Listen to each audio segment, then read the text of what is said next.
Otamiz yoki onamiz aytayotgan gapini miyasida tanlayaptimi? Siz oqsiz, birodar. Qayerga borsangiz boring. Siz dunyoda zo'r bo'lishligingiz mumkin, erta qiyomatda do'zaxiy bo'lasiz. Dunyoda zo'r bo'lishligingiz ham bugungi kunda ota-onangizning duolari bilan. Ertaga xor bo'lasiz ota-onangiz o'tgandan keyin.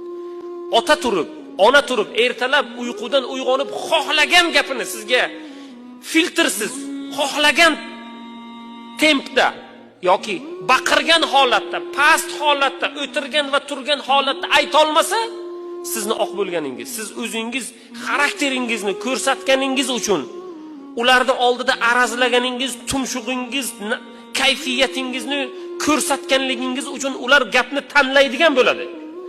Demak, ota-ona gapni tanladimi, birodar, siz oq bo'ldingiz.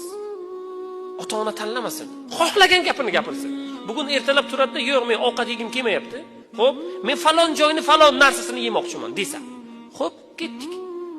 Ishim bor, men majlisim bor. Siz bir kun oldin aytsangiz bo'lmaydimi degan gaplar bo'ladi. Kechagina ko'chani ovqatini keltirdim-ku desangiz. Yo'q, birodar, unaqa emas. Bo'ldi, xo'p, tamom.